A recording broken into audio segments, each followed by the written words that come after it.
Hallo und herzlich willkommen zu einer neuen Folge dieses Podcastes. Hallo und herzlich willkommen zur mittlerweile 59. Folge von Playmocast. Und in dieser 59. Folge ist wieder ein Gast dabei, der hier schon zweimal im Podcast zu Gast war. Einmal in der Kaufland-Folge und einmal in der Reiterhof-Folge.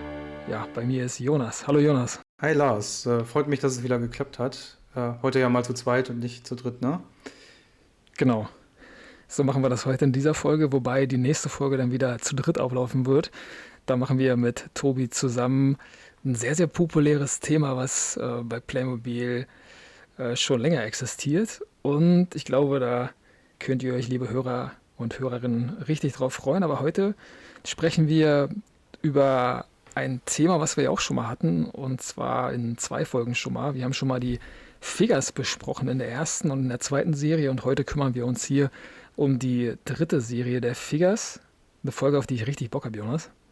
Und ich habe dafür mir gedacht, dass ich alle Figuren mitbringe und die aufteile sozusagen und dass wir heute mal ein neues Spielsystem hier, ein neues Format verwenden. Und zwar heißt das dieses oder jenes. Dieses oder jenes. Bum, bum, bum, bum. Und bei diesem Spielformat stellen wir wirklich alle 24 Figuren in 12 Paarungen gegenüber. Machen wir zum ersten Mal so. Wird, denke ich mal, nicht das letzte Mal bleiben. Und dann haben wir eigentlich ganz coole Paarungen. Jonas, wir haben da schon mal einmal ganz grob rüber geguckt. Ich glaube, da sind ein paar coole Sachen dabei, oder? Definitiv, weil da denke ich, werden unsere Zuhörer voll auf ihre Kosten kommen. Auf jeden Fall. Heute gibt es volle Pulle. Und am Ende dieser Vorstellung der Figuren gibt es noch eine Runde Kopf oder Zahl. Dazu eine kleine Anmerkung. Alle Kopf- oder Zahlrunden, die es hier im Podcast gab, habe ich jetzt in einem separaten Kanal gepackt. Also da werde ich euch mal den QR-Code hier reinpacken, genau an dieser Stelle hier. Und dann könnt ihr euch, wenn ihr nur Lust auf die Kopf- oder Zahlrunden habt und weniger Lust auf Playmobil, könnt ihr euch auch da die ganzen Spielrunden angucken. Aber ich würde sagen, Jonas, wir starten direkt Genau, lass uns einfach mal starten. mit der ersten Gegenüberstellung, die ihr, wenn ihr jetzt nicht die Möglichkeit habt, die Folge bei YouTube oder bei Spotify mit Video zu sehen, könnt ihr euch die Artikelliste, die hier der Podcast-Beschreibung beigefügt ist, auch nochmal separat angucken. Also da sind dann die Gegenüberstellungen als Bild. Und auf diesem Bild oder hier in diesem Video seht ihr das erste Paar, was wir mitgebracht haben. Jonas, eine Eiskunstläuferin und einen Eishockeyspieler. Wen findest du da besser? Ja, also ich kann mit beiden Sportarten ehrlich gesagt gar nicht so viel anfangen. Alles, was auf dem Eis stattfindet, das ist mir irgendwie ein bisschen komisch, ne? Also es ist nicht so mein Thema, aber wenn ich mir die Mhm. Figuren angucke, kann ich natürlich was dazu sagen. Also Mhm. die Eiskunstläuferin gefällt mir schon recht gut gestaltet. Das Kleid, ich nenne es jetzt einfach mal Kleid, was sie da anhat, diesen Mhm. Fummel, da sind so ein paar Steinchen drauf. Die Farbe, ich weiß nicht, die scheint auch so ein bisschen eher so eine Art Metallic-Farben zu sein, wenn ich das richtig Ja. sehe. Also das soll irgendwie so einen glänzenden Stoff halt imitieren, denke ich. Mhm. Sieht richtig gut aus, gefällt mir sehr. Mhm. Der Pokal, das ist mir aufgefallen. Also ich habe ja weit weniger Ahnung als du, was die Historie von Playmobil angeht, aber diesen Pokal, den kenne ich tatsächlich auch aus meinem Set, aus der Pony-Folge. Mhm. Da hatten wir ja auch mal diesen Springreiter. Genau, ja. Ja, also so ein Springturnier, ne? Und da hat er auch genau diesen Pokal dabei. Mhm. Als Trophäe finde ich sehr cool. Allerdings vielleicht ein bisschen in die Jahre gekommen, denke ich, hätte man vielleicht mal irgendwie, ich weiß nicht, ob es da schon was Neues gibt bei Playmobil, aber Wir hätten mal ein ähm, bisschen updaten können, ne? ja, irgendwie mal so ein Minimal-Update, ne? Mhm. Vielleicht den Lorbeerkranz irgendwie grün machen oder keine Ahnung, irgendwas. Mhm. So, aber ich verquatsche mich hier gerade. Also mir gefällt dann der Eishockeyspieler doch einfach deutlich besser. Also kann ich gar nicht so richtig sagen, warum, aber ich find den einfach viel cooler. Eiskunstlauf Ja. finde ich halt, spricht mich nicht an. Jetzt habe ich ganz schön viel drumherum Nee, ist erzählt, doch gut. Ist doch eine um gute mitzuteilen, Analyse. dass ich mit Eiskunstlauf nichts anfangen kann, mit Eishockey zwar auch nicht. Ich war mal beim Spiel in Wolfsburg bei den Grizzlies, fand ich Mhm. jetzt aber auch nicht so Bombe. Also du siehst schon, ich versuche hier mich ein bisschen frei zu reden. Mhm. Also lange Rede, kurzer Sinn, ich entscheide mich für den Eishockeyspieler. Ja. Ja, die Pokale werden, glaube ich, immer noch verwendet. Die Pokale hier, also zumindest der Pokal, den es vom Playmobil gibt, finde ich irgendwie ganz cool, weil so ein paar Sachen ja dann irgendwie vielleicht auch schon seit 20 Jahren, seit 30 Jahren vielleicht da sind und die immer noch verwendet werden. Das finde ich irgendwie ganz cool, weil sich die Nummer so durchziehen, aber auf der anderen Seite kann man vielleicht dann trotzdem sagen, ein paar Sachen könnte man mal erneuern und ein paar neue Elemente mit reinbringen, auf jeden Fall. Ansonsten finde ich das Kleid wirklich auch sehr, sehr schön. Sie ist blond, das mag ich schon mal sehr. Und dann diese Schlittschuhe. Die sind wirklich ein Traum. Also gerade ihre Schlittschuhe sind so gut gemacht, das sieht so authentisch aus, ist so elegant in der Gesamterscheinung. Deswegen würde ich sie komplett favorisieren, ohne da groß drüber nachzudenken. Und bei allen Sportsets, die es früher gab, die Playmobil Figures hier sind aus dem Jahr 2012, da gab es früher immer generell die Probleme, dass die Sportfiguren einfach nicht so gut gestaltet waren. Das war dann ein bisschen anders, als die NHL-Lizenz kam. Da hat sich das ein bisschen geändert. Über die habe ich dann auch ein YouTube-Video gemacht, was dann auch veröffentlicht sein wird. Also da ist dann ein bisschen mehr passiert und ich finde das so an sich schon mal ganz gut. Also von der Gestaltung an sich, aber die Farben und die Muster, die gefallen mir jetzt nicht so. Also der Eishockey-Spielerfigur. Und deswegen bin ich hier beim ersten Vergleich für die Eiskunstläuferin. Wir gehen mal zum zweiten Vergleich, Jonas, und gucken, wie es da aussieht. Und zwar gibt es hier richtig viel Rüstung.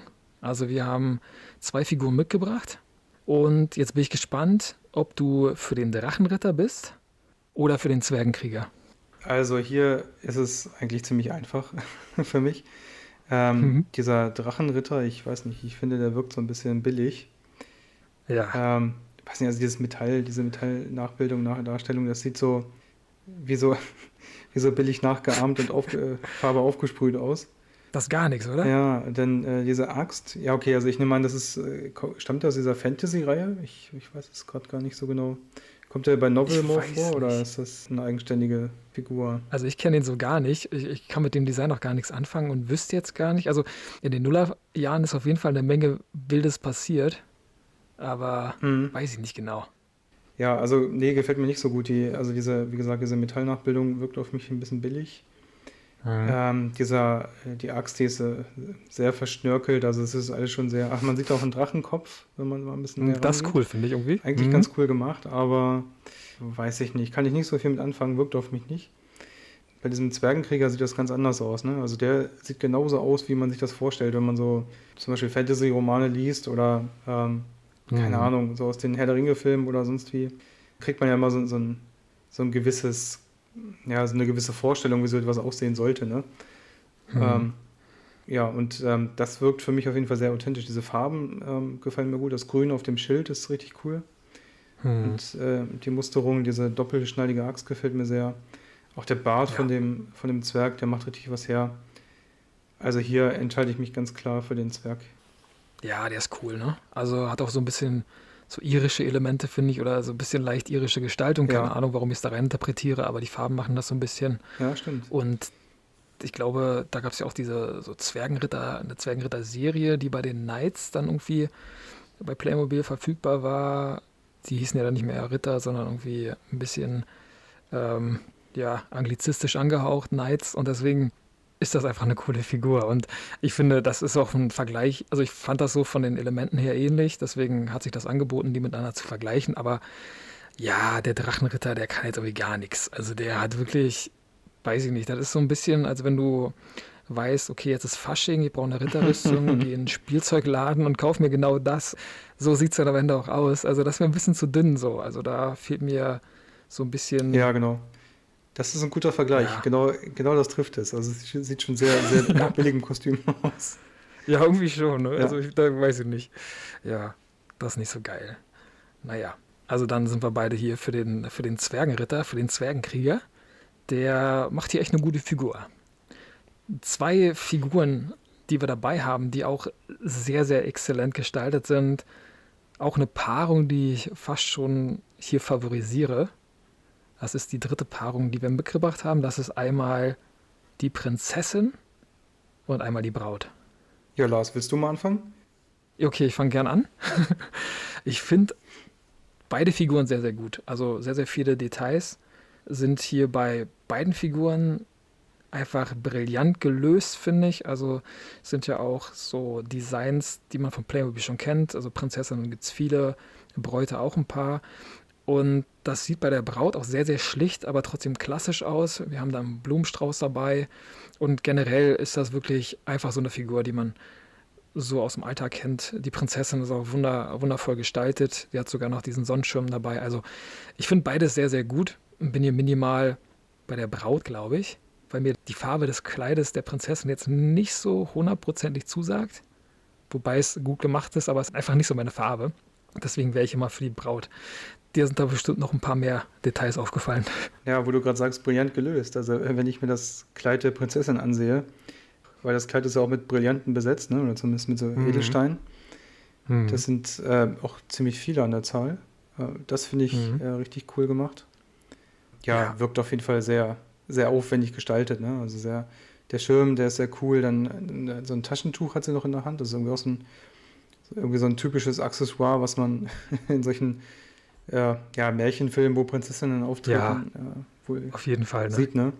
Ja. Auch die Frisur gefällt mir sehr gut, aber ich schließe mich da eigentlich dir an, weil ich die dezentere Gestaltung der Braut einfach schöner finde. Auch dieser Blumenstrauß ist sehr schön aufwendig gestaltet, ne? Also man muss ja sagen, die Figur kommt an sich sehr schlicht her, aber durch so verschiedene kleine Details wird dann doch noch ein bisschen was rausgeholt. Und ich finde einfach vom Gesamtbild her auch die Braut viel ansprechender. Ja. Wie gesagt, Prinzessin ist auch schon gut gemacht, ne? Also, aber ich finde auch wirklich, die Braut ist ein bisschen cooler. Aber ich finde generell eine Gegenüberstellung, die sehr, sehr gut gemacht ist, ne? Absolut. Also muss man echt sagen, diese Prinzessin ist wirklich richtig gut gemacht, richtig gut umgesetzt. Ja. Viel Aufwand drin, viel Liebe zum Detail. Ja, aber das ist ja hier im Podcast bei uns natürlich einfach nur das subjektive Empfinden, ne? Die subjektive Meinung. Absolut. Und das ist mir einfach zu viel, aber ich bin ja auch einfach nicht die Zielgruppe dafür. Genau. Ob du die Zielgruppe für die nächsten beiden Figuren bist, für die nächste Gegenüberstellung, Jonas, dann müssen wir jetzt in den nächsten 2 bis 3 Minuten herausfinden. Mitgebracht haben wir den Piraten und, wie ich nachgelesen habe, das Bond-Girl. Ja, das ist echt eine richtig gute Gegenüberstellung, weil ich mir bei beiden Figuren die Frage gestellt habe, was soll das? Also fangen wir mal mit dem Piraten an, ja. Ich musste ja auch erstmal nachfragen bei dir, was das sein soll, weil ich es nicht zuordnen konnte. Also diese Tattoos wirken einfach auch schon ein bisschen too much. So ein bisschen klischeehaft irgendwie, ne? Ja. Ja, ich weiß nicht, also dieser Säbel, dieser Krummsäbel oder was das sein soll, wirkt auf mich jetzt auch ziemlich billig gemacht irgendwie. Also das gesamte Erscheinungsbild dieser Figur macht einfach nichts mit mir. Die Farben an sich auch, gefallen mir auch gar nicht. Ja, weiß ich nicht. Also weiß ich auch nicht. Da fehlen mir die Worte. Nein. Also das hätte ich nicht mit einem Piraten verglichen. Oder in Bezug gesetzt, ja. Und ich wüsste auch nicht, wie ich den einsetzen sollte. Also, nee, Am die besten Figur gar nicht. gefällt mir gar nicht. Und bei dem Bond-Girl, ja, da war ich auch so ein bisschen. Also das Coolste daran ist eigentlich die Pistole. Und mit dem Rest bin ich auch nicht so richtig fein. Die Frisur ist ganz nett gestaltet, aber ansonsten, ja, sie kommt halt sehr schlicht in schwarz gekleidet und Lars, bitte, was zur Hölle ist dieser orange leuchtende Stab in ihrer linken Hand? Das sieht wirklich komisch aus. Das ist wirklich, ich finde es auch nicht gut gelöst. Bei den Piraten kann man ja sagen, okay, die wollten jetzt zeigen, dass sie die Möglichkeit haben, Tattoos irgendwie abzubilden. Aber dann denke ich mir so, ja, dann fangen wir erstmal klein an und mach das vielleicht nicht über den ganzen Körper. Ja. Das muss jetzt nicht unbedingt sein beim Piraten.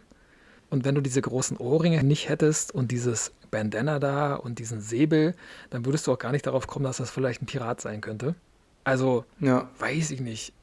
Und beim Bond-Girls sind ja eigentlich elegant. Also die sehen ja schon gut aus. Sind meistens irgendwie in einem hübschen Kleid, irgendwo als, muss man ja leider sagen, Mitbringsel in einem Casino. Soll nicht heißen, dass das was Gutes ist, aber so fungieren oder funktionieren ja Bond-Girls meistens. Und das ist mir hier so ein Räuber, weiß ich nicht, so eine Räuberfigur irgendwie, weißt du, so einfach, keine Ahnung, kurz vorm Banküberfall und das ist mir auch zu dünn. Also klar, schwarze Klamotten sieht so ein bisschen, ich weiß nicht, nach Überfall aus, aber nicht nach Bond-Girl, finde ich. Also das ist mir komplett zu dünn. Ich würde jetzt aber sagen, ich weiß gar nicht, was du gleich sagst, als Fazit, in dem Vergleich hier würde ich dann trotzdem, weil es halt Not gegen Elend ist, das Bond-Girl favorisieren. Ja, da gehe ich absolut mit. Genau. Mhm. Also der Pirat, der ist es echt überhaupt nicht.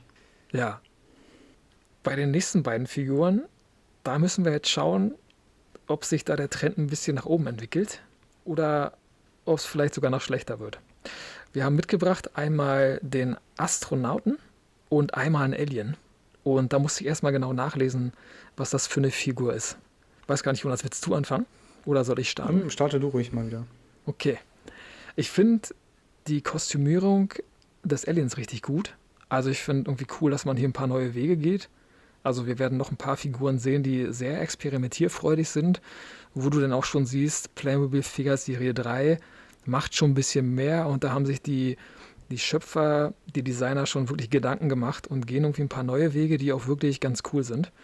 Und dann war ich erst komplett gegen diese rechte Figur hier, gegen den Alien. Aber als ich mir den genauer angeguckt habe, fand ich den schon sehr, sehr cool. Das ist so eine, ja, Fantasy-Figur. Aliens sind ja dann doch immer bei Kindern, glaube ich, auch ein Thema. Bei mir war das damals so. Deswegen finde ich das irgendwie schon ganz gut gemacht. Und den Astronauten finde ich eigentlich auch nicht schlecht, aber die Farben sind mir, weiß ich nicht, das ist mein Playmobil-Grün hier wieder, die alte Leier. Also das finde ich ein bisschen zu dünn, aber ansonsten auch okay. Also jetzt keine schlechte Figur. Gefällt mir eigentlich beides gut. Tendenz habe ich zum Alien. Was sagst du? Mhm. Also, ich finde den Astronauten auch sehr gut gestaltet. Ja? Also dieser Raumanzug, da sind viele Anbauteile dran, also Mhm. zumindest nachgebildet, viele kleine Details. Und cool ist auch dieser Schlauch, ich nehme an, der kommt vom Raumanzug zur Luftversorgung des Helms, der Mhm. dann auf den Helm geht. Und ja, also wie gesagt, ich nehme an, den Helm mit Sauerstoff versorgt. Mhm. Ja, und beim Alien, den finde ich auch richtig cool. Da musste ich aber auch ein paar Mal hingucken, weil diese Figur scheint ja irgendwie komplett transparent zu sein. Da Mhm. habe ich mich erstmal gefragt, was soll denn das für ein Alien sein? Soll der irgendwie so halb durchsichtig, halb unsichtbar sein oder irgendwie sowas? Mhm. Und dann finde ich es ein bisschen kurios, weil das Gesicht oder der Kopf ja hinter einer Maske versteckt ist, aber Ja. der Kopf an sich scheinbar aus nicht transparentem Material besteht. Ja, sieht so aus, ne? Ja, gut, es ist halt Kinderspielzeug, ne? Aber man fragt sich dann schon, wie kann ein nicht transparentes Körperteil auf einem transparenten Rest des Körpers sein? Also soll Mhm, es ein genau. Raumanzug sein oder soll er sich unsichtbar machen können? Ne? Also kann ja alles sein. Das ist nicht zu Ende gedacht, glaube ich, ne? Ja, oder es ist, ja, also entweder es ist nicht zu Ende gedacht oder es ist gerade zu Ende gedacht. Keine Mhm. Ahnung, vielleicht soll der Helm, also kann ja auch sein, dass es eine Figur ist, die sich komplett unsichtbar machen kann und bei dem Kopf oder am Kopf, weil der halt nicht unsichtbar werden kann, macht es der Helm oder, also dieses Visier, das Ja, scheint ja auch ja klar. so zu sein. Aber an sich, um jetzt nicht abzuschweifen, finde ich den auch ziemlich cool gemacht. Vor allem, dass er diese grünen Blitze schießt, das finde ich richtig cool. Ja, das ist Ähm, schon witzig. und der hat ja auch so scheinbar an den Handgelenken ja solche Vorrichtungen, die dann diese Blitze irgendwie rausjagen. Da laufen Schläuche auf seinen Mhm. Rücken. Also es sieht schon Ja, sehr martialisch aus, wenn man das so sieht. Ja. Finde ich richtig cool, beeindruckt mich und ich finde, da gewinnt der Alien eindeutig gegen den Astronauten. ja, auf jeden Fall. Es sind sehr, sehr coole Details bei beiden Figuren. Ich finde das auch sehr, Ja, sehr gut gemacht und wirklich auch eine coole Richtung. Schon sehr, sehr schön gestaltet. Und weil wir ja gerade gesagt haben, dass hier so ein paar neue Elemente dabei sind und vielleicht so ein paar Wege gegangen werden, die man vielleicht so von Playmobil vorher nicht kannte, kommen wir einmal zu unserer sechsten Gegenüberstellung. Und hier haben wir einmal dabei die Reiterin und einmal die, ist eine Vogelscheuche, ne? ja, sieht ganz so aus. Und jetzt bin ich mal gespannt, was du dazu sagst, weil ich finde schon, also beide Figuren sind wirklich sehr, sehr cool. Ja, also eigentlich bin ich ja ein absoluter Freund von allen Playmobil-Artikeln, die irgendwas rund ums Pferd oder halt rund um das Thema Pferd sich drehen. Ja, Wie ich ja schon auch in unserer letzten Folge, einer der letzten Folgen so habe raushören lassen. Ja. Ja, also die Reiterin ist sehr cool gestaltet, die Farben, die gefallen mir, das wirkt echt authentisch. Also so sehe ich hier Mhm. auch, wenn ich einkaufen gehe auf dem Dorf, so kommen die Reiterinnen oder die Frauen direkt vom Feld, von dem Pferd, ja. Mhm. Und so laufen die hier rum. Man muss ja sagen, du hast ja auch einen absoluten Background, ne? Oder verbringst ja dann doch schon häufiger Zeit auf dem Reiterhof. Von daher ist das ja hier. Ja, naja, das ist ein bisschen zu viel gesagt. Also ich hatte mal einen Background, ne? Meine Frau, die ist jahrelang geritten, Mhm. hat dann gar nichts mehr gemacht und als wir zusammengezogen sind, hat sie sich ja damals noch nur eine reine Pflegebeteiligung, Mhm. also einer Pflegebeteiligung angeschlossen. Da bin ich dann ab und zu mal mitgekommen, weil ich dann auch mal sehen wollte, was sie so macht. Mhm. Hat sie mich so ein bisschen rangeführt, ne? Dann Pferd füttern, bisschen striegeln, Huf rauskratzen und so weiter. Ja. Und später ist es noch intensiver geworden. Dann musste ich ein bisschen mehr aushelfen, weil sie gerade eine Knie-OP hatte und nicht mehr so viel machen konnte.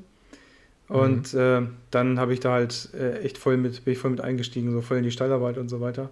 Du bist du Rancher geworden. Ja, genau. Hat echt Spaß gemacht. Aber das war jetzt auch nur ein begrenzter Zeitraum, deswegen würde ich nicht sagen, dass ich da große Mhm. Ahnung habe. Aber ich habe schon mal ein bisschen Blut geleckt und also von Ja. daher, da hat man dann auch schon mal die eine oder andere Reiterin gesehen. Mhm. Und also es passt absolut ins Bild, ne? Auch also wie gesagt, die Farben gefallen mir sehr gut. Gute Komposition. Ja. Aber als ich diese Vogelscheuche gesehen habe, da musste ich ja echt sagen, die habe ich ja richtig gefeiert. Also die ist ja richtig cool gemacht. Mhm. Das ist ja, finde ich, mal was komplett anderes. Also wenn wir sagen, mit dem Alien geht Playmobil einen anderen Weg, finde ich diese Vogelscheuche richtig gut gemacht. Die sieht auch schon so richtig böse aus, ne? Guck dir mal das Ja. Gesicht, das Ja. sieht Ja. aus wie so ein Halloween-Kürbis. Mhm. Da kriegst du schon fast Schiss, Ja, auf wenn du die jeden so Fall. siehst. Ja, richtig gut gemacht. Die zerrissenen Klamotten.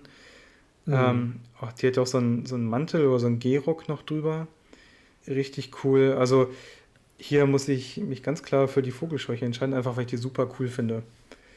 Ja, das ist wirklich ein Vergleich, der ist, ich finde den, also ich finde beide Figuren auch wieder sehr, sehr gut. Also wir haben generell auch sehr, sehr viele gute Figuren hier in der Figure-Serie 3. Hier sind wirklich nicht so viele Flops, würde ich sagen, wobei das wieder auch am Ende eine subjektive Nummer ist. Also Hm. jeder wird die Figuren ja alle komplett unterschiedlich bewerten, aber ich glaube, dass man hier fast schon objektiv sagen muss, dass hier einfach richtig coole Sachen dabei sind und diese Vogelscheuche hier, die ist wirklich eine Figur, die kann man nicht perfekt erlösen. Also die ist sehr, sehr gut gemacht.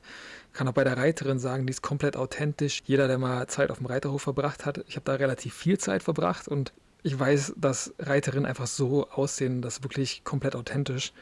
Und ja, das ist auch ein sehr, sehr cooles Set. Egal welche andere Figur der Reiterin gegenübergestellt wäre, da würde ich dann eigentlich generell sagen, ja, die Reiterin ist cool, die würde ich nehmen, aber jetzt hier in diesem Beispiel ist die Vogelscheuche einfach zu gut. Also die kannst du nicht besser machen, die ist wirklich schon perfekt und das ist wirklich sensationell, was sie abliefern.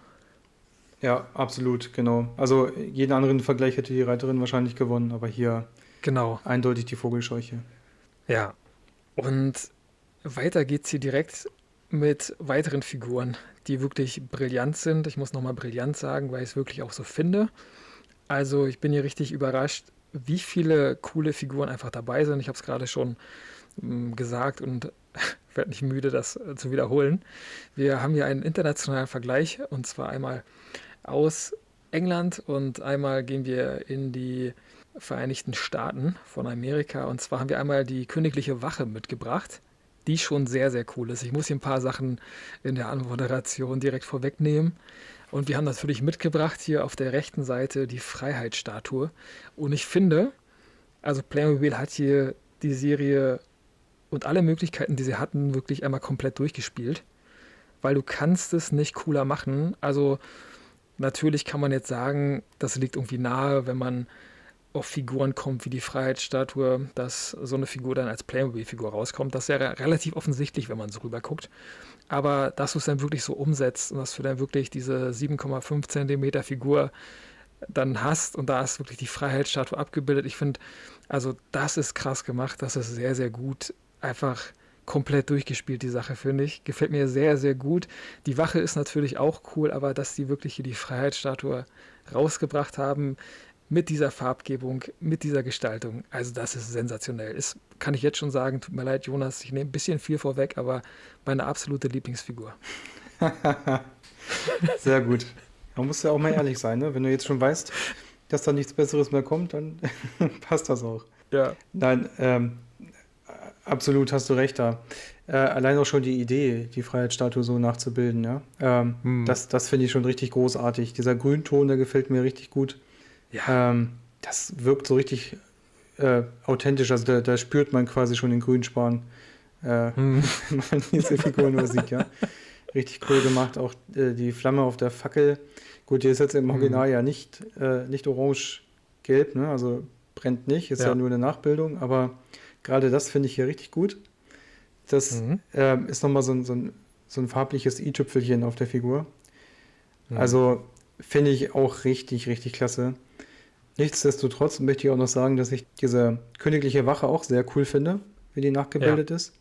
Allein schon die Uniform, die Schulterklappen Mhm. und die Orden, diese 3 Orden da auf der Brust, ja, das sieht schon sehr cool aus. Und natürlich der Karabiner, den er da hat in der Hand. Ja. Sehr detailliert nachgebildet, mit einem Bajonett obendrauf. Wirklich Mhm. cool. Ich glaube, wenn man sich mal so ein paar Videos anguckt so von der königlichen Wache in England, Großbritannien, die haben jetzt ja mittlerweile eher Maschinengewehre, ne? Also schon moderne Waffen. Mhm. Ähm, aber kannst du ja machen, wie du willst. Ich finde das richtig gut gestaltet. Nichtsdestotrotz, ich bin vollkommen bei dir. Die Freiheitsstatue, die haut's echt raus. Das ist richtig cool. Ja. Ja, ich finde es wirklich sehr cool. Also das ist wirklich sehr, sehr stark. Sehr, sehr cooles Set. Wir haben nachher noch ein paar Sets, die auch richtig cool sind. Machen aber erstmal mit unserer achten Gegenüberstellung weiter, was jetzt nicht unbedingt heißen soll, dass das nicht so cool ist wie die Gegenüberstellung, die wir gerade hatten. Aber ich finde, hier fällt schon ein bisschen ab. Also, in erster Linie fällt hier auf, Jonas, ich weiß nicht, ob du es gesehen hast. Ich habe mir natürlich ein bisschen überlegt, welche Figuren ich hier gegenüberstelle. Bei der ein oder anderen Figurenpaarung, da war das sehr, sehr logisch. Und hier, ja, weiß ich nicht, da war die Gemeinsamkeit, die ich gefunden habe, die Haltung des Arms. Und dann sind die übergeblieben, dann dachte ich mir, komm, wir nehmen mal die beiden hier. Die sind schon ganz witzig. Wir haben einmal die Surferin dabei und einmal den Rennfahrer. Und jetzt ist die Frage, ob du die Wassersportlerin nimmst oder den Motorsportler. Ja, auch hier ist es eher wieder so eine subjektive Entscheidung, denke ich. Mit Surfen und Wassersport kann ich nicht besonders viel anfangen. Hm. Nichtsdestotrotz ist diese Figur, ja, ganz nett gestaltet. Also Mhm. holt mich nicht so sehr ab, muss ich ehrlich gestehen. Ja, kann ich gar nicht so viel zu sagen. Das Surfbrett gefällt mir farblich nicht so gut Mhm. gestaltet. Ist mir ein bisschen too much irgendwie, ne? Auch diese Musterung da drauf Mhm. könnte ein bisschen schlichter sein. Was ich aber ganz cool finde, Jonas, sorry, dass ich ins Wort falle. Hm? Was ich ganz cool finde, ist der Neoprenanzug. Den haben die ganz gut gemacht und so die Gestaltung dieser Strandfiguren, die ja dann irgendwann aufkam oder generell die Verwendung der Strandfiguren, dass du halt so, ja, textilfreie Arme hast, textilfreie Beine so ein bisschen bis zu einem gewissen Teil. Das ist schon ganz cool, finde ich, ne? Also das haben die ganz gut gemacht. Ja, Und da muss man auch sagen, das ist schon geil eigentlich. Also die Figur an sich ist schon auch wieder sehr authentisch und ist ja auch wieder ein neuer Weg oder ein anderer Weg, dass du auch irgendwie das Gefühl hast, Playmobil wird hier ein bisschen experimentierfreudiger. Also das ist ein cooles Detail, wobei ich sagen muss, das Surfbrett ist scheiße. okay. Ist auch eine Meinung, ne? Naja, also ich habe mir halt die Frage gestellt, wenn ich mir so eine Tüte kaufe, hier so eine Fickers-Tüte kaufe und dann Mhm. ist da diese Figur drin, würde ich mich darüber freuen? Ich denke eher nein. Die finde ich Mhm. wirklich nicht cool, ne? Also gehe ich dann auch dran, wenn ich nicht weiß, wie ich mit dieser Figur ja, umgehen soll, sage ich mal. Bei Absolut, dem ja. Rennfahrer ist es dann aber was ganz anderes, ne? Also ich habe jetzt mit Automotorsport jetzt auch nicht so viel zu tun, aber die finde ich Mhm. richtig cool gestaltet, die würde ich mir auch so hinstellen. Allein dieser Rennanzug sieht so aus, als ob das irgendwie hier von Red Bull, ein Fahrer von Red Bull ist. Mhm. Stimmt, ja. Das ist schon mal sehr cool gemacht. Also eine gewisse Anlehnung gibt es schon. Ne? So eine Verbindung zum echten Rennsportgeschehen. Mhm. Und ja, die Shampoosflasche in der Hand ist natürlich auch sehr authentisch. Also wir haben hier einen echten Sieger vor uns. Das ist schon mal sehr cool. Stimmt, ja. Das ist ein Gewinner, ja. Genau. Und ja, da ich mit der Surferin einfach absolut nichts anfangen kann, ja, entscheide ich mich für den Rennfahrer. Mhm. Das sieht ein bisschen wirklich so aus wie Red Bull. Mir ist das vorher gar nicht aufgefallen. Also ich habe es komplett gar nicht gesehen. Ich dachte mir nur, ja, der Rennanzug ist irgendwie okay, aber auch nicht geil. Also das geht so. Ich habe mich nur gewundert, was die polnische Flagge da drauf soll. Also da wusste ich nicht genau, ob das eine polnische Flagge ist oder irgendwelche Stilelemente, die man da irgendwie mit anbringen wollte. Mhm. Und sonst dachte ich so, 2012 könnte ja so ein bisschen Sebastian Vettel sein. Ja, stimmt. Da würden die braunen Haare, glaube ich, nicht so zu passen, aber Das stimmt, stimmt, ja. ist ja Wurst, ne? Ist ja nur eine Anlehnung. Könnte aber natürlich auch eine polnische Flagge sein. Also da habe ich so noch gar Hm. nicht drüber nachgedacht, könntest du auch recht haben. Jetzt auf jeden Fall die wichtige Frage, Jonas. Bist du für die Surferin oder für den Rennfahrer? Ja, also ich entscheide mich dann hier doch für den Rennfahrer. Die Figur finde ich cool, darüber würde ich mich freuen, wenn ich das Tütchen aufreiße und die da drin ist. Hm, okay. Ich bin tatsächlich für die Surferin. Echt? Wieso? Ich finde die ein bisschen, ich finde die cooler. Also ich mag das Surfbrett, wie gesagt, gar nicht. Hm. Aber ich mag so diesen kurzen Neoprenanzug. Ich mag das schon sehr. Also ich finde auch die Gestaltung echt cool. Das gefällt mir schon. Also kann ich mir vorstellen, die mit an den Strand zu nehmen und ja, Punkt. Ja, das wäre ganz okay. Okay, also ich sehe schon, du kannst darüber hinwegsehen, ob das ein Thema ist, was dich interessiert und tangiert, oder ob die Figur einfach gut gestaltet ist. Okay, ich kann das nicht. Ah, okay, ah ja, ich würde es auf jeden Fall schon trennen. Also da, ich gucke so ein bisschen auf die Figur, weil zum Beispiel bei dem Motorsportler würde ich sagen, Motorsport ist komplett mein Thema, interessiere ich mich wirklich absolut für. Und dann müsste ich aber sagen, die Figur gefällt mir gar nicht und dann ist der komplett weg. Also den würde ich gar nicht nehmen. Mhm. Mhm. Wir haben noch zwei Figuren dabei, bei der ich ein grundlegendes Problem habe. Und zwar ist das die angesprochene Farbe, der angesprochene Grünton, den ich hier tausendmal schon betont habe in diesem Podcast. Und zum ersten Mal würde ich sagen, der gefällt mir richtig, richtig gut. Und ja, ich glaube, die Popsängerin ist hier dabei, die so ein bisschen aussieht wie so ein Lady Gaga-Verschnitt oder wie Sia vielleicht mit der Frisur. Und dann haben wir einmal noch einen Popsänger oder generell einen Sänger. Und Jonas, jetzt weiß ich nicht, ob du da die gleiche Tendenz hast wie ich, dass du sagen würdest, ja, die Popsängerin, die ist ja Weltklasse.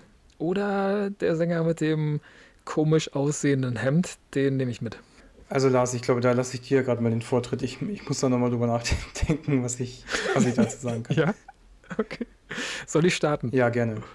Also ich finde, bei der grünen Figur, da denkt man auf den ersten Blick, was soll das denn, ne? Also das sieht ein bisschen komisch aus so, aber du musst ja sagen, gerade in dieser Zeit, glaube ich, da war das ja relativ oft so, dass du auf der Bühne Popstars gesehen hast, die so ähnlich rumgelaufen sind. Deswegen würde ich sagen, dass diese Sängerin, die hier dabei ist, wirklich auch, man muss echt immer wieder das Wort authentisch sagen, weil viele Sets sind einfach richtig gut gestaltet und richtig authentisch und mir ist die Farbe hier in diesem Fall komplett egal. Dieser Grünton hier ist wirklich auch hier eine passende Farbe und deswegen würde ich sagen, also ich glaube auch egal, was rechts stehen würde, einfach aufgrund des Weges, den Playmobil hier gegangen ist, dass so viel experimentiert wurde, so viele neue Sachen versucht wurden, vom Stil her noch ein bisschen raufgepackt wurde immer, würde ich sofort sagen, das ist so geil gelöst, das ist so eine starke Figur.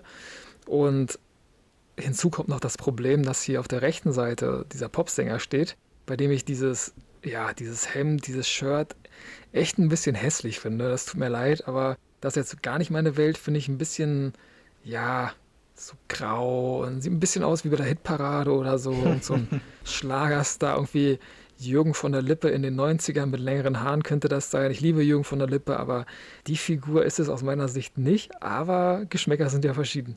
Ja, oder könnte irgendwie so ein Ballermann-Partysänger sein, ne?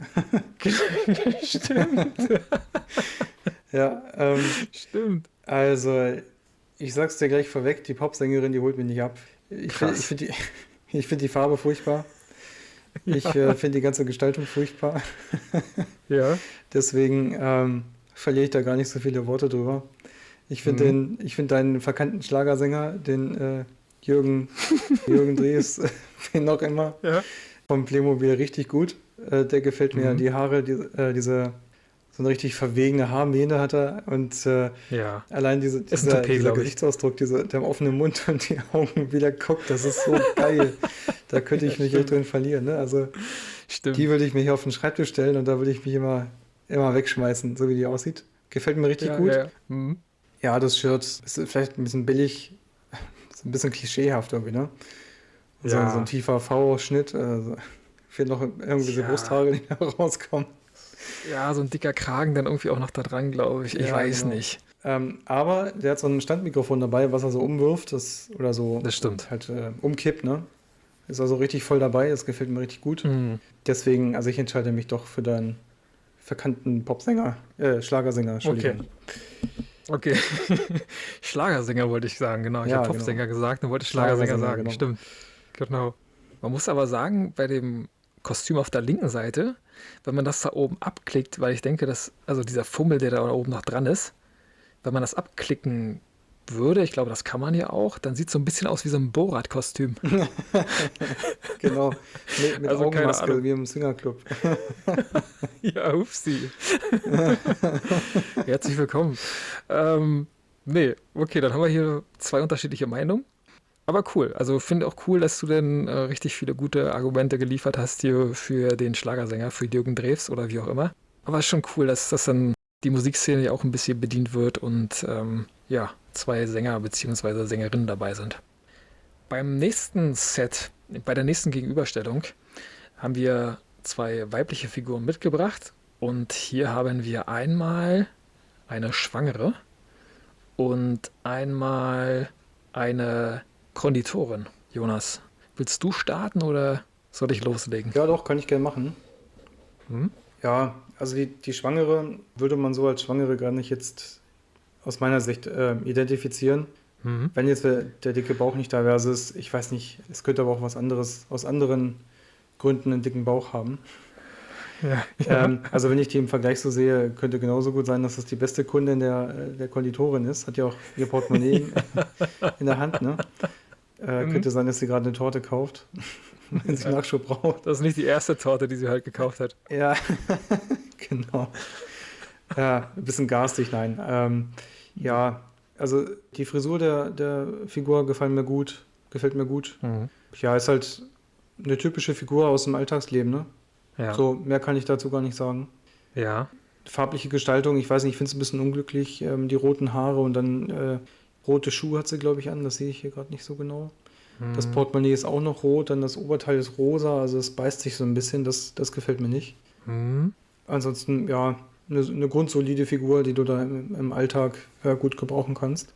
Ja. Aber die Konditorin dagegen, die gefällt mir richtig gut. Die hat viele Details dran. Die hat so einen separaten Kragen oder so einen hervorgehobenen Kragen von ihrem, Mhm. wie sagt man dazu, Kittel? Ist das ein Kittel oder ist das eine Ähm, Jacke? Sagen wir mal Jacke.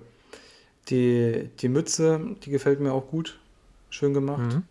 Und die Torte auf dem Blech ist natürlich Sahne, ne? Schön Ja, die ist richtig verziert, gut. richtig gut. Ja, das ist schon richtig gut gestaltet, finde ich. Also, das sind schon sehr, sehr gute Details, die wir hier haben. Ich finde halt bei der linken Figur hier, bei der Schwangeren, da ist mir hier ein bisschen zu viel Klischee dabei. Und wir haben es ja dann im Alltag wirklich teilweise schon gesehen. Also, ich muss in erster Linie für mich sprechen. Also, ich kenne das so aus dem Alltag so ein bisschen. Das ist ja manchmal, tut mir leid, aber bei so werdenden Müttern so, dass die dann wirklich so eine Oberteile tragen. Also vielleicht klingt das irgendwie böse und irgendwie falsch. Also das tut mir dann schon mal im Vorfeld leid, aber ich finde, das ist dann wirklich so ein Mutti-Shirt. Und ich weiß nicht, ob das so gut gewählt ist. Also da würde ich schon dann irgendwie ein paar andere Sachen hier mal verwenden. Also finde ich ein bisschen unglücklich. Ansonsten liebe ich die Frisur. Auch die Blümchen da drauf. Guck mal, die Blümchen auf dem Shirt. Das ist Ja, schon wirklich, süß, das ist ne? nicht gut. Ja, weiß ich nicht. Also gefällt mir nicht ganz so gut, aber sonst die Sommersprossen sind wirklich herzallerliebst. Das sind richtig coole Details. Ja, also Frisur ist cool, aber die Konditorin, weiß ja nicht. Ich backe auch sehr, sehr gerne, von daher ist das wirklich ein Thema bei mir und ich finde das cool gemacht. Die Torte ist wirklich perfekt fast schon, also schon sehr, sehr gut gemacht. Sieht so ein bisschen aus, als ob die Schwangere kurz vor ihrer Hochzeit steht und die Konditorin kommt vorbei und bereitet hier schon mal ein paar Sachen vor. Das ist natürlich noch nicht die Hochzeitstorte, aber so eine kleine Kostprobe gibt es hier schon. Also finde ich ganz witzig und ich hatte genau wie du die Konditorin hier leicht vorne. Also, aber sonst auch wieder, ich glaube, zwei Figuren, bei denen man damit leben kann, wenn man die Tüte der Frauen, der Mädels zieht und dann eine von den Figuren bekommt, ne? Ja, absolut. Jonas, in der nächsten Paarung, die wir dabei haben, wird es wieder ein bisschen internationaler. Wir haben gerade schon so ein kleinen internationalen Ausflug gemacht und setzen den jetzt fort. Wir haben mitgebracht einmal den Kung-Fu-Meister, würde ich mal sagen, mit Scotty, mit dem Netto-Hund auf dem Gewand mit drauf gedruckt. Können wir uns gleich nochmal im Detail angucken. Und dann haben wir einmal mitgebracht den Rastafari mit der, ist das eine Bongo-Trommel, eine Bongo, wie auch immer. Also ich weiß nicht genau, auf jeden Fall ist die Trommel dabei. Finde ich ganz cool beides. Und wir müssen jetzt zusammen herausfinden, was ein bisschen cooler ist. Ja, magst du starten? Gerne. Ich würde sagen, also die Rastafari-Figur ist sehr, sehr cool. Mit der Rastafari-Flagge abgebildet, so mit Rastafari-Mütze auch so ein bisschen. Also zumindest ist die, ich weiß nicht, ob das ein Beanie sein soll, aber so kennt man das vielleicht. Das finde ich schon mal sehr cool. Also die Figur rechts gefällt mir sehr gut.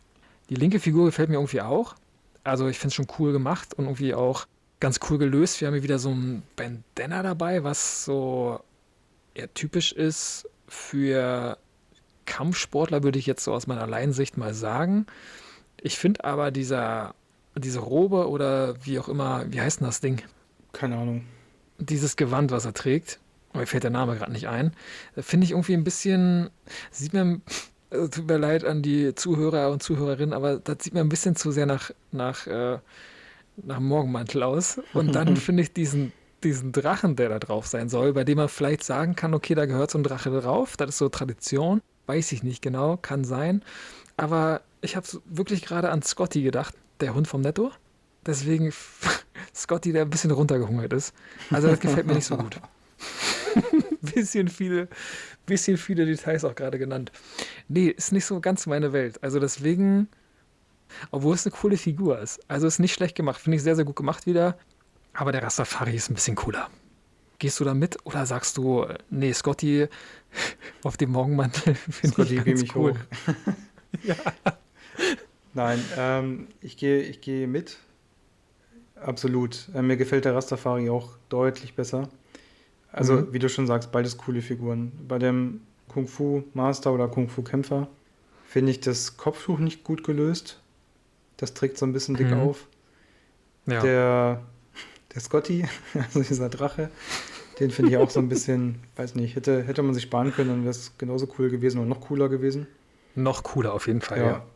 Und was ich so ein bisschen vermisse, also vielleicht sehe ich es auf dem Bild gerade nicht so genau, das Gewand ist ja irgendwie nur aufgemalt. Und das, Ja, ne, also da hätten vielleicht ein paar mehr Details, zum Beispiel so ein Kragen oder irgendwie, also dieser Faltenwurf von dem Gewand kommt hier nicht so rüber, es ist halt aufgemalt. Also es ist gut mhm. nachgebildet, ja, aber vielleicht hätte Ja, man noch ein bisschen was rausholen können. das stimmt, ja. Ansonsten, und die Schuhe, wo ich es gerade sehe, sehen so ein bisschen aus wie Sneaker. Oder Oder ist so von das, Power Rangers, die Stiefel. okay, ja. Standardstiefel, ne? Achso, sind die gleichen wie vom Rastafari in weiß. Stimmt, nur ein bisschen länger da oben, ne? Genau. Ja, genau, genau. Nein, aber also keine schlechte Figur. Fände ich auch Nee, cool. Aber ich bin absolut mit dir einer Meinung, der Rastafari, der holt einfach raus. Der ist cool gemacht. Der ja, wirkt, wir haben es schon so oft gesagt heute, authentisch. ja, Das kaufe ich dem sofort ab, dass der gleich lostrommelt und einen durchzieht. auf jeden Fall. Richtig cool. Also ich entscheide mich auch für die Figur. Ja. Ja, du hast wirklich recht. Also der Kragen wäre da wirklich sinnvoll gewesen, weil wir den ja schon gesehen haben heute. Also die Möglichkeit muss ja dann irgendwie da gewesen sein. Also man hätte zumindest mal drüber nachdenken können, den da mit ranzubringen. Also sehr, sehr guter Punkt, finde ich. Und dann finde ich es leider, das ist wirklich ärgerlich bei der Figur, weil der Gürtel auch gut gemacht ist, Mhm. finde ich es leider schade, dass die Figur so ein bisschen verhunzt wird durch diesen Drachen. Also das Design des Drachens ist einfach nicht gut gemacht. Und das stört mich so mit am meisten. Und deswegen ist das ein bisschen ärgerlich. Und halt, wie du wirklich sagst, absolut finde ich auch komplett so, das Bandana da, das ist komisch. Also macht das nicht so breit, macht vielleicht auch mal eine Figur mit Glatze ganz normal. Wir haben darüber im Podcast schon mal gesprochen.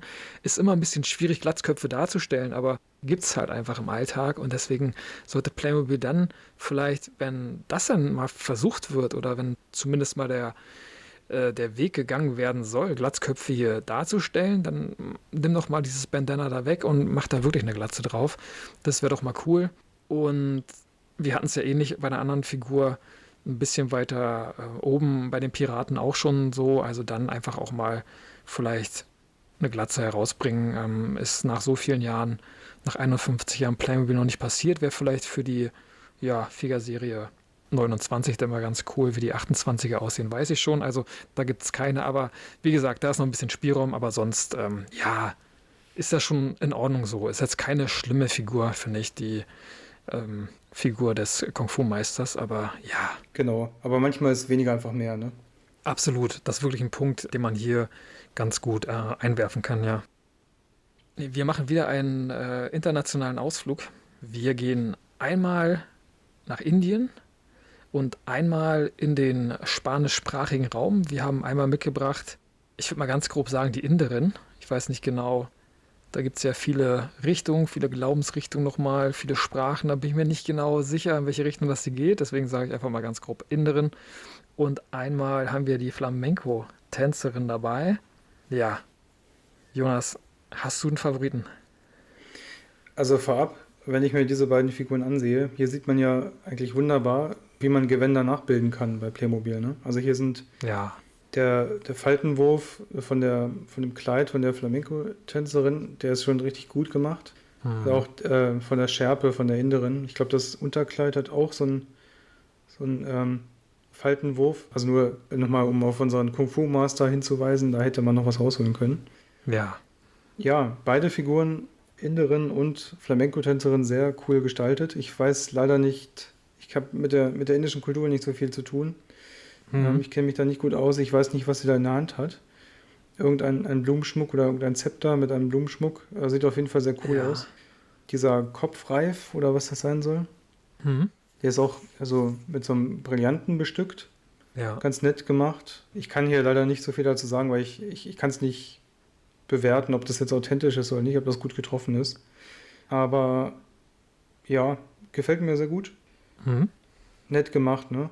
Die Flamenco-Tänzerin, die finde ich aber besser. Allein schon Ja, wegen der Frisur. Die Frisur ist richtig gut nachgestaltet ja, mit dem Haarschmuck noch mit drin und der Fächer, den sie da hat, der ist richtig cool. Der ist ja, auch sehr gut gemacht. Also die Figur braucht ja eine Halterung, um diesen Fächer zu halten. Also irgendwie einen Playmobil-handkompatiblen Gegenstand. Also in dem hm. Fall diesen Zapfen da dran. Und der ist recht gut positioniert, weil es hier wirklich authentisch aussieht, als ob sie sich mit dem Fächer gerade Luft zuwedelt. Ja, Und der Fächer an sich ist auch wirklich gut nachgebildet. Das Kleid und die Schuhe, vor allem die Schuhe, die gefallen mir richtig gut. Sehr hm. gut gemacht. Deswegen bin ich eindeutig bei der Flamenco-Tänzerin. Ja. Also ich kenne privat relativ viele Inder, also auf jeden Fall ein paar, also mehr als eine Handvoll. Also von daher müsste ich hier vielleicht so ein bisschen in der Situation sein, dass ich hier erklären könnte, was genau hier abgebildet wird, aber ich kann es leider auch nicht nennen. Wir liefern das nach oder ich schreibe das in die Folgenbeschreibung. Da werde ich es, glaube ich, mit anfügen oder einfügen. Und dann, genau, können wir das noch ein bisschen besser beleuchten. Ich finde beide Figuren wirklich sehr, sehr gut. Die Inderin gefällt mir sehr gut gestaltet, also, oder die ist sehr gut gestaltet. Ich finde cool, dass hier andere Kulturen näher gebracht werden, also das ist sehr, sehr cool. Aber schon, wie du sagst, die Flamenco-Tänzerin, die macht so viel her, da spürst du wirklich so Feuer, Temperament, also das ist richtig cool, wenn du darauf guckst, dann merkst du Dynamik, dann merkst du Rhythmus, du spürst sofort, dass da viel los ist, dass da gute Musik läuft und dass hier wirklich die ganze Nacht durchtanzen wird. Und das ist so gut gemacht, finde ich. Also die Figur hat auf dem Standbild schon so viel Feuer, dass du denkst, boah, das ist so gut gestaltet. Also wir haben bei der Gestaltung von Playmobil-Figuren ja an sich gar nicht so viele Möglichkeiten, irgendwie mit Bewegung zu spielen oder so. Hm. Und du bist ja irgendwie dann auch natürlich komplett eingeschränkt, aber hier bei der Figur merkst du irgendwie so viel Bewegung und ich tanze, keine Ahnung, ich finde es so gut gemacht, also so authentisch. Ist eigentlich so, würde ich jetzt sagen, bei allen Figuren oder von allen Figuren würde ich schon sagen, dass das die Figur ist, der ich am meisten so das Authentische abnehmen würde. Weißt du, wie ich meine? Ja, das sehe ich ganz genauso wie du. Also mit wenigen Mhm. Mitteln, die ja bei dieser Gestaltung der Figuren zur Verfügung stehen, Genau. sehr viel Bewegung, sehr viel Dynamik rausgeholt. Sehr glaubwürdig umgesetzt, ne? Ja, bin ich voll Ja, dabei. das stimmt, ja. Wobei ich jetzt zusammenfassend einmal sagen würde, meine Lieblingsfigur, Jonas, muss ich nochmal sagen, ich muss das nochmal wiederholen, aber ist wirklich die Freiheitsstatue. Also die gefällt mir noch ein bisschen besser. Hast du eine Figur, bei der du sagen würdest, das ist meine absolute Lieblingsfigur oder würdest du da mehrere Figuren nennen wollen? Ja, also wir hatten viele gute Figuren dabei, aber Mhm. mein absoluter Favorit ist die Vogelscheuche. Die finde ich richtig geil. Ja, Also ja. wenn ich die in der Tüte hätte, ich würde richtig abfeiern. Mhm. Ja, Ich würde da richtig mich drüber freuen. Die ist richtig cool gestaltet, sieht richtig böse aus, richtig gruselig. ja, Die hätte ich gerne auf meinem Schreibtisch stehen, ne? Also für mich die ja. Vogelscheuche. Okay, das ist cool. Ist auch eine sehr, sehr gute Figur, muss man sagen. Ne? Also haben die schon wirklich sehr, sehr gut alles gemacht, ja. Na gut, Jonas, dann bedanke ich mich schon mal für deine Einschätzung hier. Es war eine sehr, sehr witzige Einschätzung der Figures Serie 3 und von mir aus können wir sehr, sehr gerne Figures Serie 4 irgendwann machen, wenn das die Zeit zulässt. Also das wäre, glaube ich, auch sehr, sehr witzig. Ja, gerne, gerne. Also ich muss halt immer so ein bisschen gucken, aber das weißt du ja, ne? Mhm. Mein Sohn ist jetzt gerade 11 Monate und da sind die Zeitfenster so ein bisschen begrenzt, aber das haben wir bisher ja dann immer hingekriegt. Auf jeden Fall, das wird auch dann zukünftig so sein. Ne? Und wir nehmen einfach zusammen auf, wenn es die Zeit zulässt. Und ja, darauf freue ich mich auf jeden Fall schon mal sehr. Und worauf ich mich auch freue, ist die Spielrunde, die wir ja gerade schon angekündigt haben. Gerade ist auch schon ein paar Momente her. Jetzt gibt es die ja, nächste Runde von Kopf oder Zahl.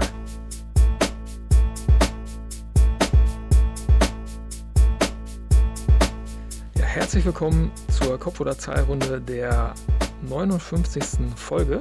Mit dabei ist immer noch Jonas. Und Jonas, wir haben im Vorfeld schon mal ganz grob abgesprochen, dass du mir 3 Fragen stellst und ich dir 2.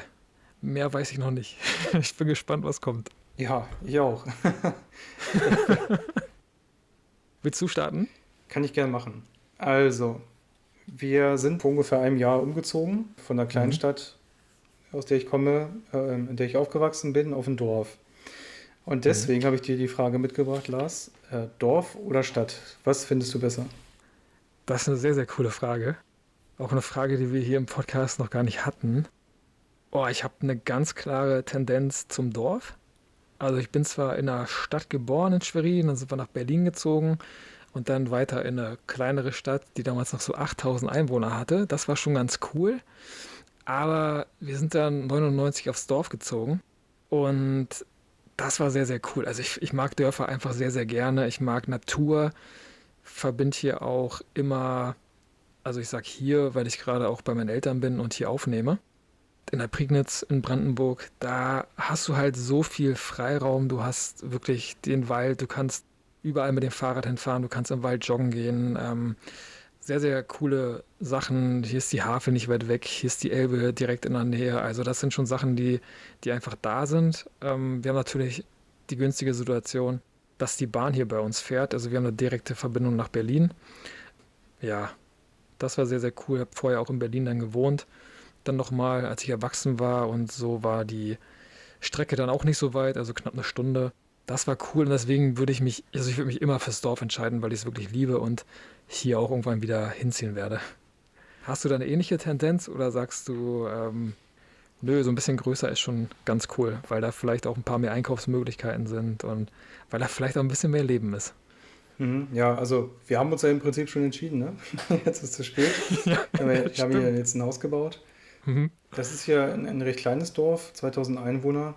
Wir haben hier Einkaufsmöglichkeiten, so die den Grundbedarf abdecken und sogar einen Hausarzt und einen Optiker, Mhm. ja, Bankfiliale nicht, wir haben ja Automaten stehen, ne?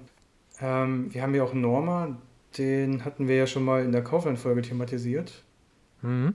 Das ist schon mal echt ganz gut, wenn du was brauchst, also was Dringendes Mhm. brauchst und mal nicht das Auto benutzen kannst. Ja, Aber für alles Weitergehende musst du ja da, wo wir wohnen, auf jeden Fall das Auto benutzen. Busanbindung ist relativ sporadisch und Bahnanbindung schon mal gar nicht und auch die Autobahn ist recht weit weg. ja.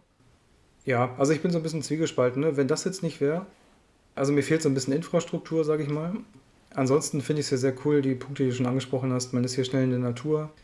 Man ist hier so ein bisschen, hat so ein bisschen mehr Ruhe, ne? Die Leute sind alle sehr Mhm. freundlich. Man grüßt sich immer gegenseitig und hilft sich. Ja. Und trotzdem würde ich, zumindest Stand jetzt, mich wieder für die Stadt entscheiden. Also ich komme aus einer Kleinstadt, hatten da maximal 10.000 Einwohner. Mhm. Und das war auch schon wie ein Dorf, ne? Also da kannte man auch schon viele Leute und hatte halt den ganzen Ja. Luxus, viele Einkaufsmöglichkeiten, viele Restaurants und eine Bahnanbindung und so weiter. Also Mhm. in diesem konkreten Fall entscheide ich mich doch für die Kleinstadt. Ah, okay, okay.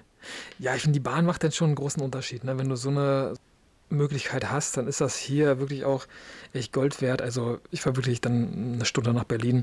Der Bahnhof ist direkt um die Ecke, also es ist wirklich, es sind keine 3 Minuten zu Fuß. Also das ist ziemlich praktisch und von daher ist das natürlich dann immer so ein Punkt, bei dem man sagen muss, ohne Bahnhof, wenn du irgendwie so weitere Strecken hast und hier vielleicht 2 Dörfer weiter wohnst und dann 5 Kilometer oder vielleicht auch 10 Kilometer fahren musst, dann ist das schon scheiße, ne? Also dann ist das gar nicht mehr so gut. Genau, ja. Sorry. Ähm, Jonas, ich stelle dir meine erste Frage. Ich überlege gerade, welche Frage ich zuerst wähle, aber ich weiß ja, dass du wirklich sehr, sehr viel Sport machst. Also du läufst ja sehr, sehr viel und sehr, sehr regelmäßig. Und deswegen will ich von dir wissen, ob du lieber joggen gehst oder ob du lieber Kraftsport machst, beziehungsweise Fitness. Ja, sehr gute Frage. Die kann ich auch echt ziemlich einfach beantworten. Auf jeden Fall joggen. Hm? Ähm, Kraftsport habe ich schon ab und zu mal ausprobiert, aber das ist überhaupt nicht meins. Das ist mir einfach viel zu langweilig. Ich will nebenher auch nicht Fernsehen oder irgendwie Radio hören oder Hm. irgendwas machen. Also ich verbinde Sport einfach mit draußen sein und deswegen ist das Laufen für mich einfach ideal. Ich bin eine Zeit lang auch viel Mountainbike gefahren, in letzter Zeit leider weniger.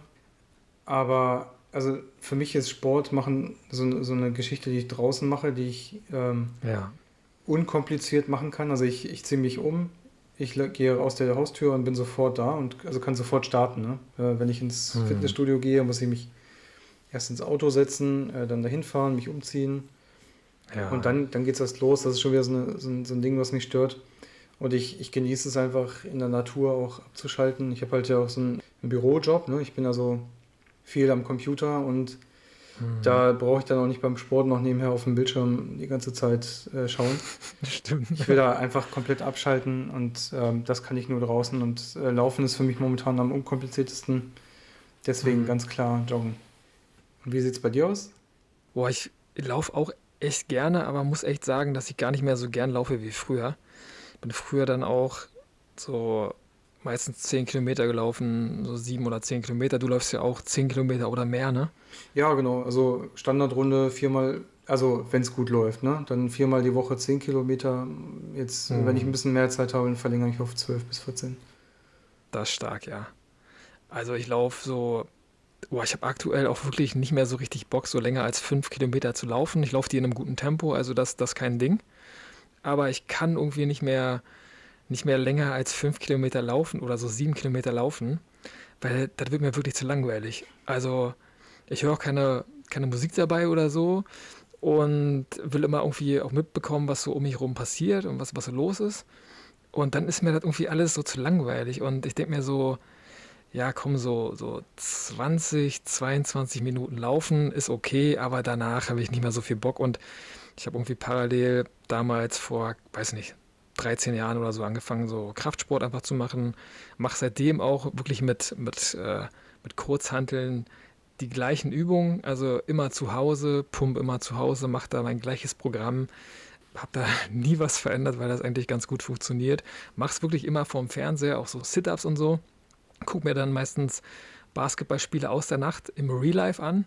Und das ist dann so mein Programm, dass ich dann auf meiner Matte liege oder meine Hanteln da in die Höhe schwinge und Ja, nebenbei Basketball gucke. Also es entspannt wirklich sehr, sehr gut und das ist so ein bisschen auch zum Ritual geworden dann.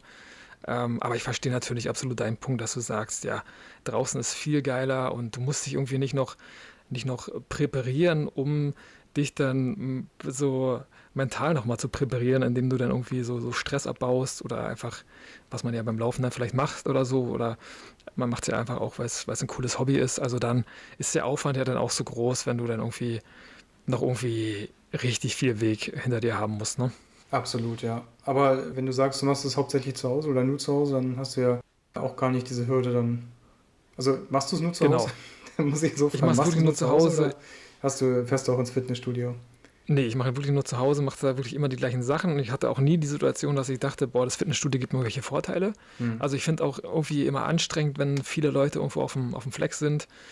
Und dann finde ich so Fitnessstudios auch einfach anstrengend, wenn da alles voll ist. Du musst an irgendwelchen Geräten warten. Ich verstehe auch nicht, warum es Geräte für alle Muskelgruppen gibt. Also verschiedene Hantelübungen, also die ich mache, die erfüllen absolut ihren Zweck, finde ich. Und dann habe ich da nie drüber nachgedacht, dass ich dann irgendwie ähm, mal auf die Idee gekommen wäre, zu sagen, nö, jetzt muss ich aber ins Fitnessstudio. Ich war ab und zu mal mit Kumpels so ein bisschen pumpen, das war ganz witzig, weil es eine andere Erfahrung war. Aber nee, ich mache das zu Hause, kann das auch nachts machen, wenn ich nicht schlafen kann oder so. Also Ja, das ist ganz cool. Also das ist einfach praktischer und dann, ja, wie gesagt, ist so ein bisschen zum Ritual geworden und dann, also bin ich wirklich auch wie du absolut kein Fan von irgendwelchen Fitnessstudios oder ja, so. sehr cool.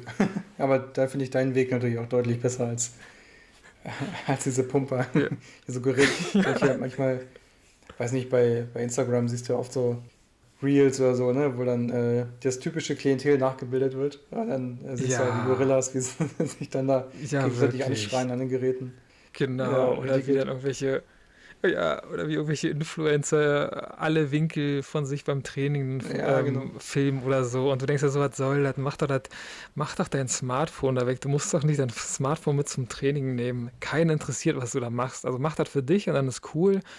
Aber anscheinend geht es nicht darum. Genau, das ist dann die Nebensache, ne?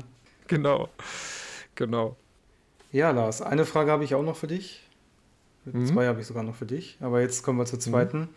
Der Sommer nähert sich langsam. Es wird wieder wärmer, wobei jetzt hat man gerade wieder so einen Einbruch. Es wird eigentlich ja wieder kühler. Ja, Trotzdem meine Frage an dich, was dein Lieblingserfrischungsgetränk ist von diesen beiden. Eistee Pfirsich oder Eistee Zitrone? das ist sehr, sehr stark. Jonas, das ist eine Frage, über die ich auch nachgedacht habe im Vorfeld. Ich bin da auch ein bisschen auf den Sommer gegangen und habe auch wirklich drüber nachgedacht, das ist echt ein Zufall, hab wirklich drüber nachgedacht, diese Frage zu verwenden. Haha, stark. Ähm, Das ist wirklich so ein Sommerding irgendwie und so ein Kindheitsding irgendwie, ne? Dass man diese beiden Sorten zur Auswahl hatte und dann hat man vielleicht seine Freunde gefragt oder man hat dann irgendwann mitbekommen bei seinen Freunden, ob die lieber Zitrone oder Pfirsich bevorzugen und dann hat das aus damaliger Sicht schon eine Menge über den Charakter ausgesagt. Ja. Und ich fand Zitrone immer 10-mal geiler. Ich weiß nicht, was du gleich sagen wirst. Zitrone fand ich 10-mal geiler. Ich habe immer Zitrone getrunken. Jetzt bestimmt seit oh, 15 oder 20 Jahren nicht mehr. Ich glaube, ich habe seitdem diesen Eistee nicht mehr getrunken. Und ich fand Pfirsich halt immer ganz, ganz schlimm, weil der irgendwie, zumindest im Aldi damals, so richtig seifig geschmeckt hat. Teilst du das oder bist du der Pfirsich-Typ? Also richtig widerlich finde ich Pfirsich jetzt nicht. Mhm. Aber wenn ich die Wahl hätte, würde ich immer zur Zitrone greifen. Also ich Ja. nehme auch mal gerne so einen Eistee Pfirsich entgegen, wenn es nichts anderes gibt. Aber wenn ich Mhm. die Wahl habe, doch, bin ich auch absoluter Eistee-Zitrone-Fan, eigentlich auch schon immer. Ja. Geht gar nichts drüber. Gerade heute habe ich mir wieder eine Flasche mitgebracht und Stark. freue mich schon, wenn es jetzt ein bisschen heißer wird. Dann mache ich mir ein schönes großes Glas mit Eiswürfeln fertig. Und Ja, das ist dann lecker. kommt da Eistee-Zitrone rein. Ne? Ja, das ist sehr, sehr gut, ja. Auf jeden Fall. Jonas, ich habe dir auch noch eine Sommerfrage mitgebracht.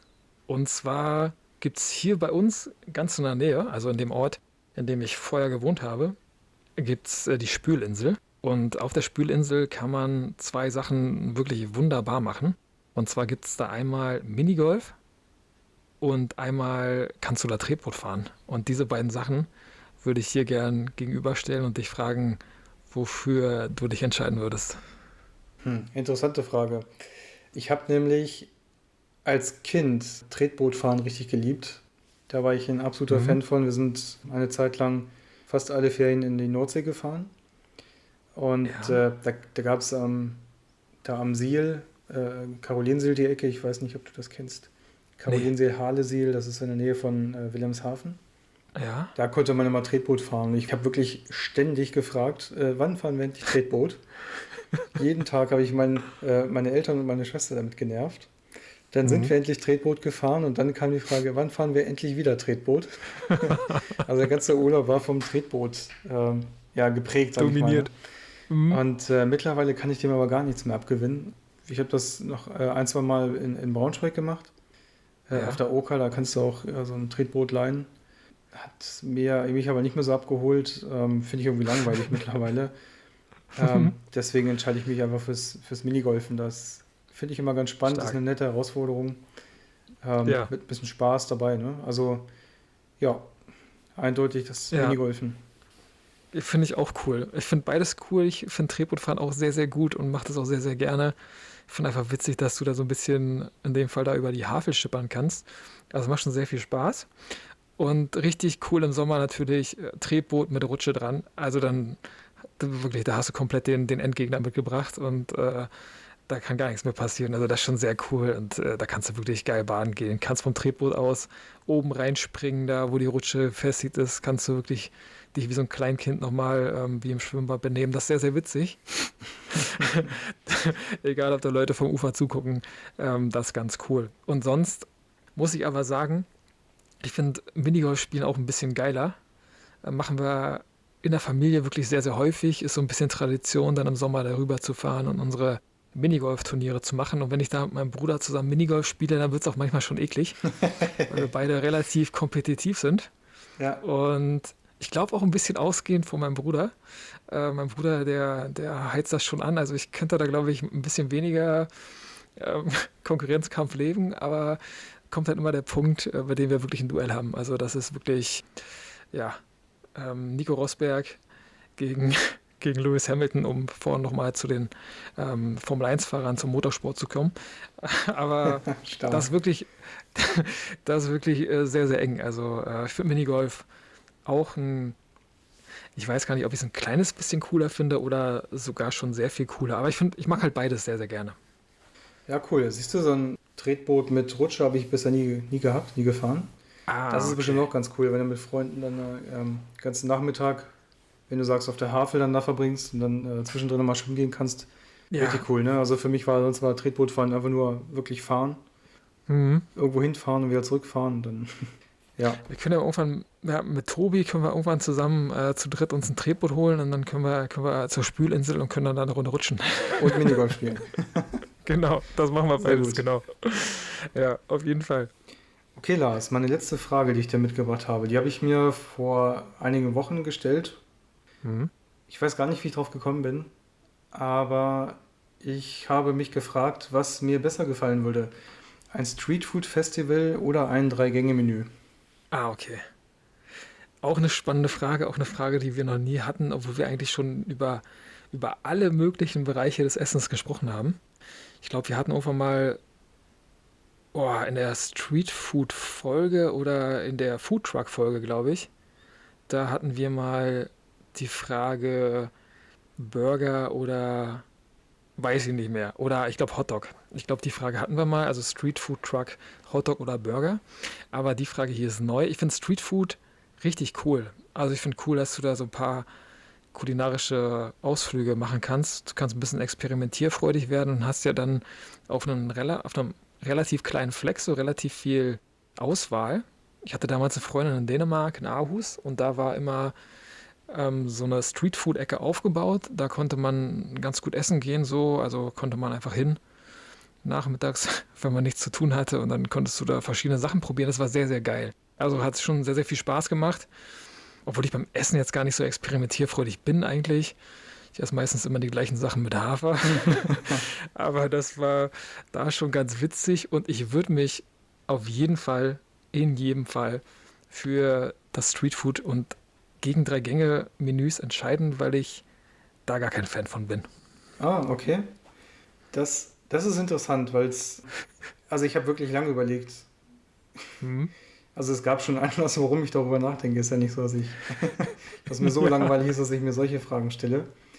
Ähm, aber ich bin nämlich zu dem Schluss gekommen, dass mir das Drei-Gänge-Menü doch besser gefällt, hm? weil ich zwar die Auswahl gut finde auf dem Streetfood Festival, aber wie du auch schon gesagt hast, dann irgendwie doch immer zu den gleichen Sachen greife. Also ich bin Hm? da auch leider nicht so experimentierfreudig. Ja, Und was mich aber am meisten stört, sind die Menschenmassen. Also ich finde das furchtbar. Also diese Streetfood-Festivals, auf denen ich war, waren dann wirklich proppenvoll. Da waren hunderte Leute, es war echt nur ein Gedränge. Und Ja. vor allem das Allerschlimmste für mich ist Anstehen und Warten, dass man an der Reihe ist.